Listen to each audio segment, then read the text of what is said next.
A gente quer fazer o limite disso por ponto 00 e ver se realmente coincide com as derivadas parciais. Só que você não calculou as derivadas parciais nesse ponto, então as derivadas parciais você vai ter que calcular pela definição e com isso fazer o limite tendendo a 0, 0 e ver se coincide. Então, agora sim você calcula o g de x pela definição no ponto 0, 0. Que é o que a gente quer mostrar, né? Só com aquele teoreminha ali a gente já sabe que é em todo R2 menos no zero, então vamos mostrar no zero. G de x no ponto 0, 0 é o quê? É o limite de H0, né? Então bota... é fácil o limite na verdade, né? Você faz o limite menos 0, 0. Quer ver? É o limite de G calculado no ponto 0H menos G de 0, 0. G no ponto 0, 0 é 0. 0 é no Y, deixa ali, vai ficar 3. H 4 terços menos 0 sobre H. Isso daqui tende...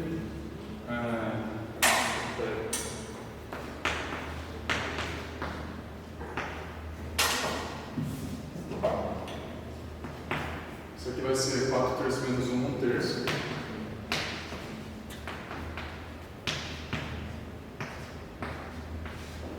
Então deu 0.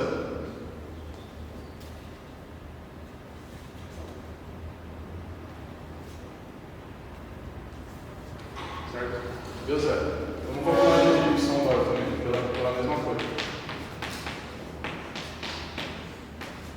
Vai ficar a mesma coisa, o G de 0, 0 vai ser 0. Quando você colocar ali vai ficar 0 em x, vai ficar k, 2k elevado a 4 terços sobre k. 4 terços menos 1 é 1 terço. E para quando k tende a 0, isso vai dar 0 também. Então, vou colocar só para encurtar, né? Dá 0 mesmo. Então, tipo, agora que a gente calculou as derivadas parciais pela definição, vamos calcular o limite dessas expressões aqui tendendo a 0, 0, para ver se realmente dá 0. E essa é a expectativa, né? Se você conseguir provar que esses limites existem por 0, ela vai ser contínua, ela vai ser de classe C1 para todo R2. E ele já afirmou, né? Então a gente tem que conseguir. Se você por acaso não conseguisse, teria alguma inconsistência no enunciado. Qual que vai ser a ideia? Que, tipo, olhando para essa expressão, você vai ter que fazer o limite disso tendendo a 0, 0, né? Aí recai no conteúdo da prova de vocês. Como é que você mostra que esse limite aqui, você está querendo mostrar que ele vai para 0, né? Então, assim, a esperança é você usar o teorema do confronto, de alguma forma. Você vai ter que mostrar que alguma coisa é limitada e que outra parte tende a 0, para você poder usar o teorema do confronto e, com sorte, provar que é 0. Então, assim, uma dica que você pode ver, tá vendo que os dois aqui está elevado a 1 terço, quer dizer, aqui está elevado a 2 terços. Então, você vai ter que, assim, talvez tentar relacionar o numerador com o denominador. Da mesma forma que, por exemplo, para aqueles exercícios mais básicos, você faz tipo x ao quadrado é menor ou igual que x ao quadrado. Aí você soma alguma coisa e como é sempre maior ou igual a 0, essa desigualdade ela continua válida, né? Então aqui é a mesma coisa, você tentar encontrar alguma relação dessa. Então, tipo, vamos expandir isso daí. Coloquei 12 x a par y a par mais 4 y a par. Tipo, olha para isso, ó. Você tem 9x à oitava e 4y à oitava. Olha para o seu denominador, né? 12x à terceira e 8y. Isso só olha para a letra, né? X ao cubo e y ao cubo. Tipo, você gostaria talvez que fosse alguma coisa assim, né? X à oitava é menor ou igual que x à oitava, né? Então você botaria um 9 aqui, depois você somaria coisas que estão elevadas a potências pares. Então, o sinal da desigualdade continuaria igual. Então, qual que é a ideia desse exercício aqui? Tipo, sinceramente é um pouco difícil para você ter. Você pega esse numerador e você faz aparecer isso daqui. Então, x elevado a 1/3, que é o que a gente tem no denominador, isso pode ser desmembrado como?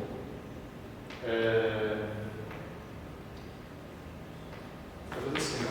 1/3. X é igual a 8. Deixa eu ver se aqui, 8 vezes 1/3.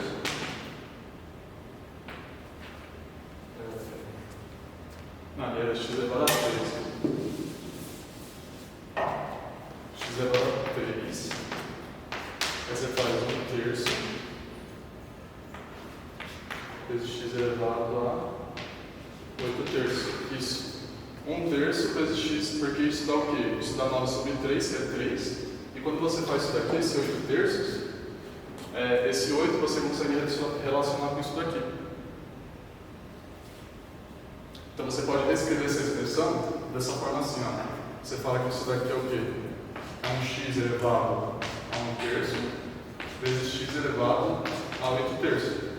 E agora você consegue relacionar esse x à oitava com esse denominador aqui. Da mesma forma que vocês faziam para P1. E a mesma coisa no caso do y. O y, você pode escrever ele como 1/3 vezes y elevado a 8/3. Isso daqui ainda é y elevado ao cubo, só que escrito de uma maneira diferente, mais conveniente para você poder usar isso daqui que eu vou mostrar agora. Você faz a mesma coisa, né? X à oitava é menor que x à oitava, que é menor que 9x à oitava. Quando você somar esses termos aqui, a desigualdade vai continuar igual, porque são todos termos elevados à potência par, que é maior ou igual a zero. Então, quando você somar esses outros termos aqui, você vai poder dividir. Esse lado por essa expressão. Então, isso daqui, né? Então, você tem que x à oitava. Quando você divide os dois lados por essa expressão. E como você está fazendo o limite para o ponto 0, 0, você pode dividir, né, tranquilamente, que esse ponto não é zero. Então, isso vai ficar. Quando você dividir por esses dois lados, vai ficar menor ou igual a 1, e no denominador vai ficar essa expressão que eu já vou voltar para trás. Fica assim, x à oitava sobre 3x à quarta mais 2y à quarta elevado ao quadrado. Isso daqui é menor que 1. Então assim, só que olha para essa expressão e olha para cá. Não é exatamente a mesma coisa, mas tudo bem. Porque ó, você tem x à quarta, aqui você é ao quadrado e tudo isso está dentro de uma raiz cúbica. Se você tem uma coisa que é limitada, quando você tirar a raiz dela, também vai ser limitada. E esse outro termo aqui tende a zero. Você desmembra isso daqui, se você fosse fazer você vai fazer o limite, vai ser tendendo 0 a 0, a 0 a 0. Essa parte daqui assim, ela é toda limitada. Porque aquilo é limitado e raiz cúbica daquilo é limitado. E esse termo aqui tende a zero. E para o outro caso é a mesma coisa. Ó. Você pode fazer y ao cubo é menor ou igual que 4y. Y à oitava é menor ou igual que 4y à oitava. Pelo mesmo processo, somando e dividindo, você vai concluir que esse termo aqui é limitado. E isso daqui tende a zero. Essas constantes aqui na frente não fazem diferença nenhuma. Então, tipo, só para poupar um pouco de tempo, quando você fizer o limite disso daqui, na verdade a gente resolveu o exercício, né? Agora seria só coisa de escrever, que como a prova de vocês é teste, se vocês perceberem, né, não perde tempo, só vai. Isso daqui tende a zero, quer dizer, isso aqui é limitado, isso aqui tende a zero pelo teorema do confronto da zero. E, como a gente calculou as derivadas parciais anteriormente pela definição, e deu 0, 0, significa que o quê? Que as derivadas parciais, elas são contínuas no ponto 0, 0. Só que você já tinha mostrado que elas eram contínuas para todo ponto do R2, só faltava mostrar no 0, 0. A gente acabou de mostrar. Então agora a gente conclui que o quê? Com isso daí a gente conclui que a G ela é de classe C2 em todo L2. Dessa forma que eu escrevi é só para mostrar que ela você sempre tem que falar que ela é de classe C2, C alguma coisa. R2. Então, uma pergunta?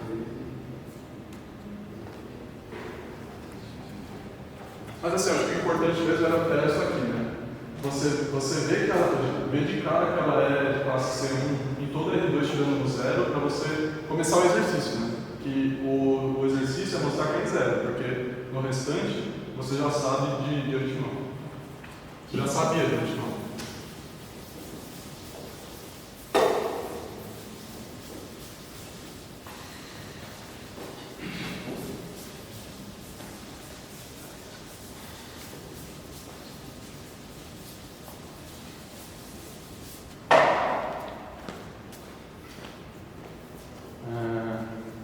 Eu preciso da lista também agora, né? Tá onde? É, aqui assim. Só, dá uma olhadinha. Acho que é no projetor. Mas isso era meio que matéria da P1, né? Agora, de fato, né? Determina a equação do plano tangente que passa por esses pontos. Vamos lá.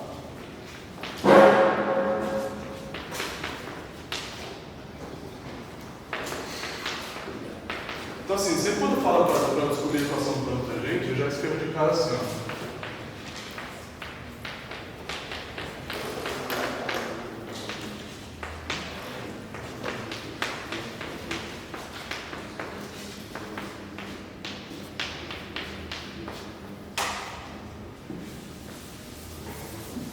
Essa é a equação do plano tangente no ponto x0, no ponto x, y, quer dizer, x0, y0, g de x0, y0.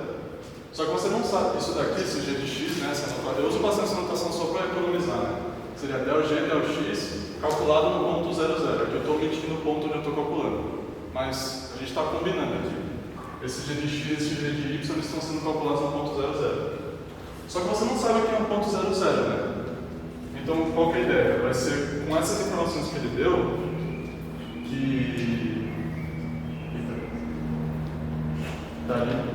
Com essas informações que você vai conseguir calcular. Então vamos pelo primeiro. Né? Ele falou que 0, 1, 5 pertence ao plano tangente. Então, z menos 5. Ah, desculpa.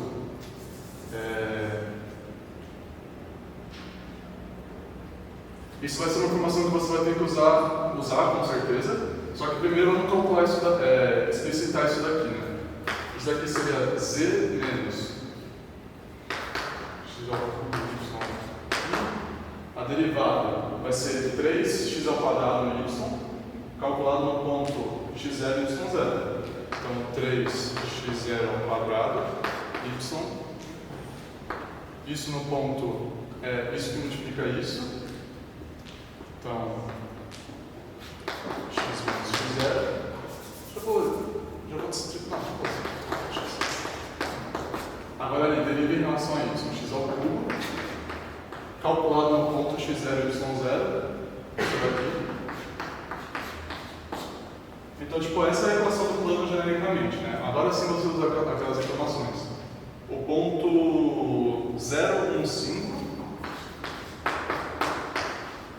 ele pertence, vamos chamar esse plano aqui.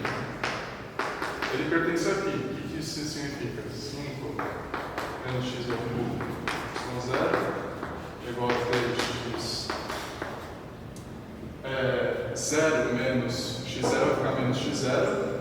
Então vai ficar aqui, ó. Menos 3x ao cubo mais 1 menos, então vai ficar x ao cubo menos x ao cubo y0. Isso é uma informação, qual que é a outra? Que o ponto 006. Então, 6 menos isso vai ficar 0. Então vai ficar o mesmo termo.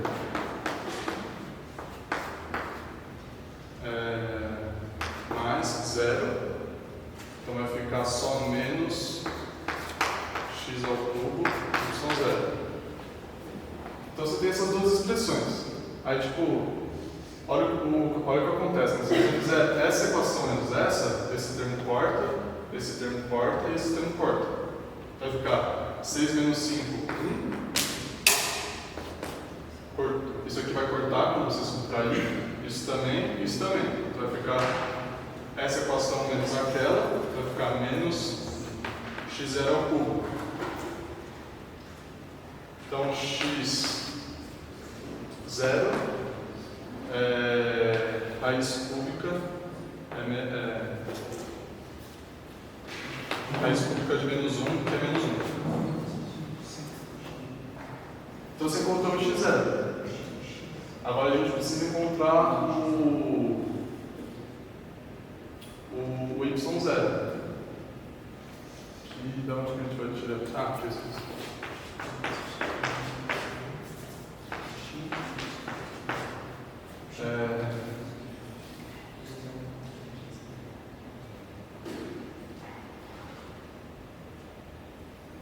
Você pode encontrar dessa equação aqui, né? É qualquer uma delas, na verdade. Fica 6 menos 1 ao cubo menos 1 menos mais y0 menos 1 ao cubo menos 1 menos 3 menos 1 ao cubo menos.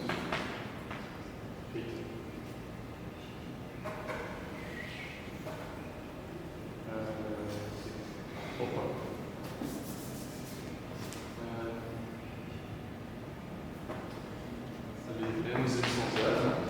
Substitui aqui, né? O x0 ao cubo ali fica menos y0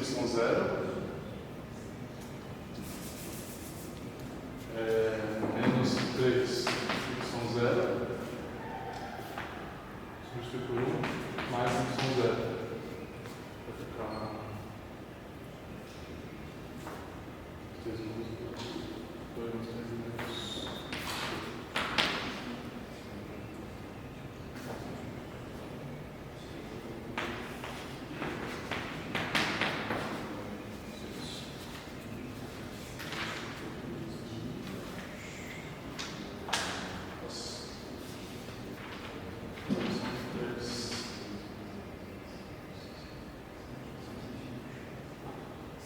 Deu alguma coisa errada.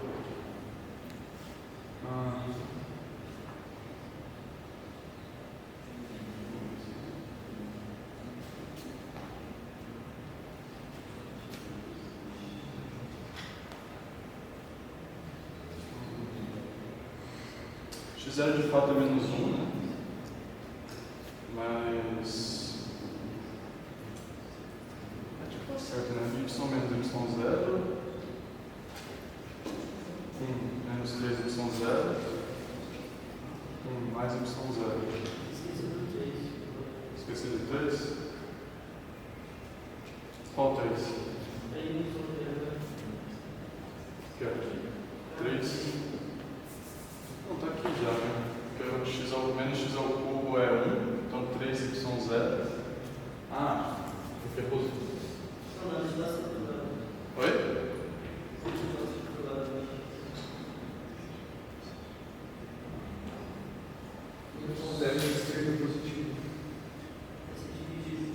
Ah, aqui é positivo? Agora dá certo? Agora dá. Agora dá. Ali eu tinha errado. Ah, tá. É mais y0. Tá. Aqui. Menos x ao cubo substituir ali vai ficar mais y0. Então daqui a gente tira que y0 é igual a 2. Então agora que você descobriu o ponto de tangência, você só pega esses pontos e volta para a equação, né? Então você descobriu aqui que o ponto de tangência é 1 e 2. Agora você sai substituindo, né? Z menos quem que era ali, né?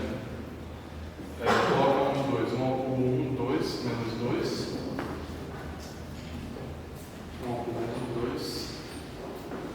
Isso é igual a derivada. 3, 1 ao cubo, 3, 6, x menos 1, que a gente está calculando no ponto 1, mais x x ao cubo é 1, y menos 2. Isso vai ficar 6x, 6x mais y.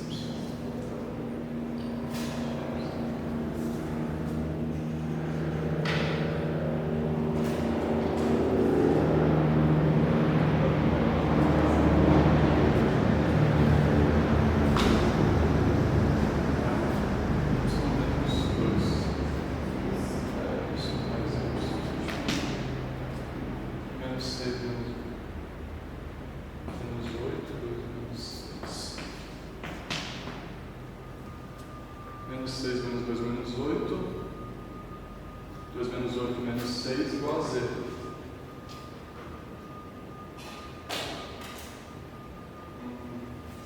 Bom sinal, né? Z menos.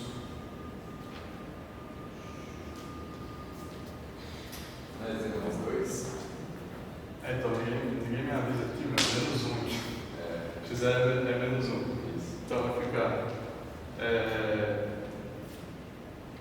Menos 1 vai ficar 1, y menos 2. Vai ficar mais 6.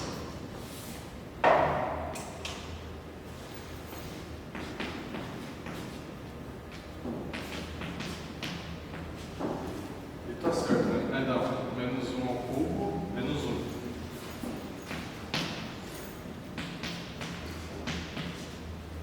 Vai ficar 6x menos y, 8 menos z, 8 menos 1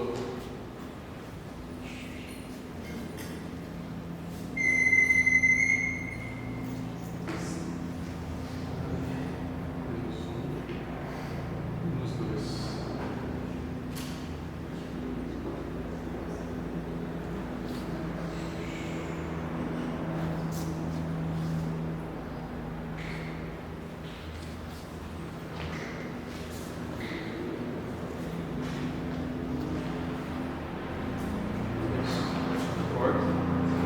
Mais 6 igual a 0.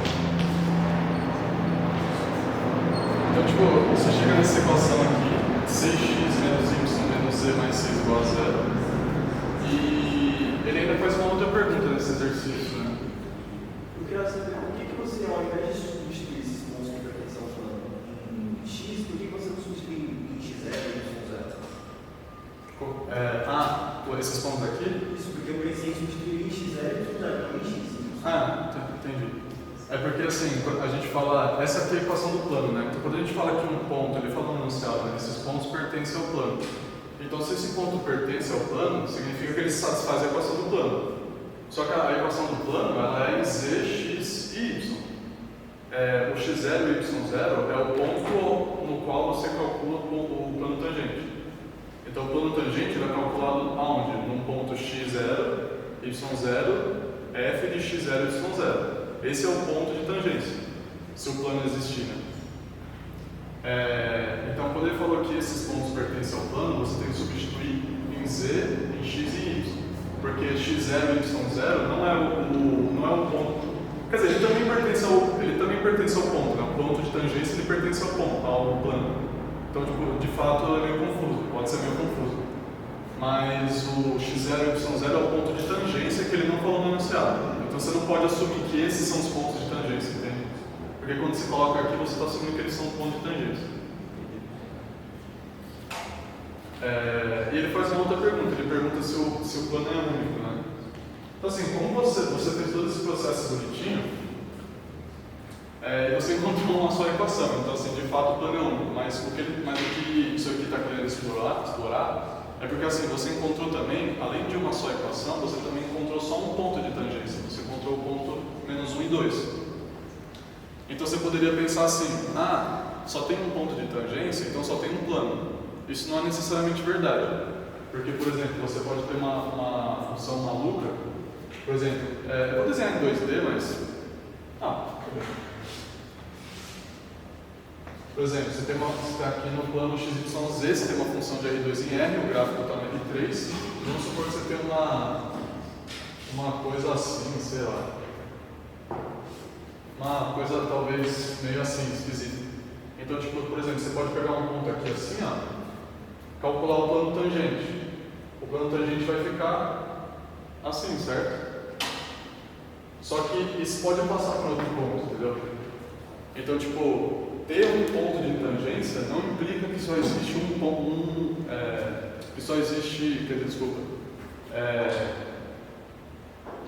ter um ponto de tangência, só um ponto de tangência, não implica que você tem só um plano. Porque você poderia ter, ou melhor, ao contrário, né? Ter um plano não significa que você tem só um ponto de tangência. Porque você pode construir um exemplo mesmo assim, em que você tem um plano assim, tangente, encostando, tangenciando o gráfico da função em mais de um ponto. Então, nesse caso aqui tem de fato só um, porque você encontrou só um, mas ter só um plano de tangência não implica ter só um ponto de tangência. É isso que eu acho que esse exercício queria mostrar um pouco.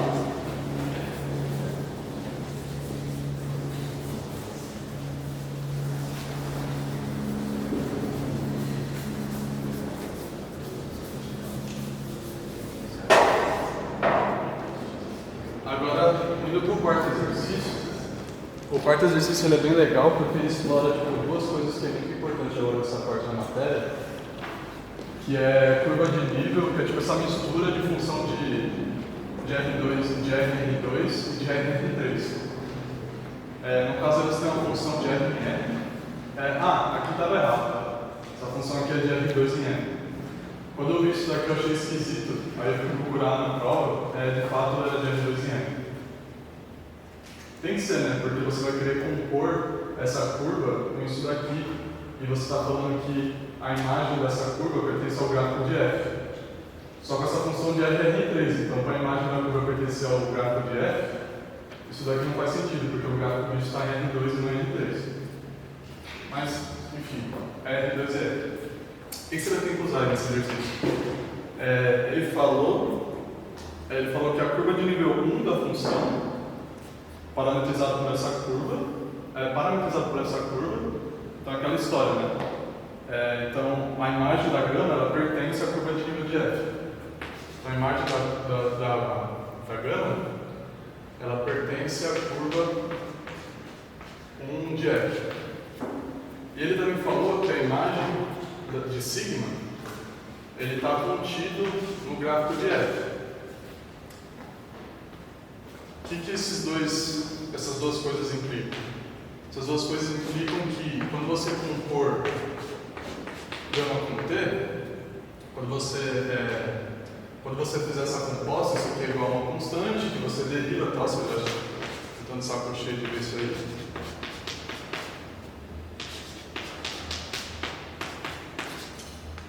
Significa isso. Quando você derivar essa função em relação a T, você vai ter essa regra da cadeia que é para compostas de R em N. Só que você está compondo uma função de R em R2 com uma função de R2 em N. Então entra R e sai R. E esse outro caso aqui, o que vai implicar? Isso daqui significa que você pode pegar as componentes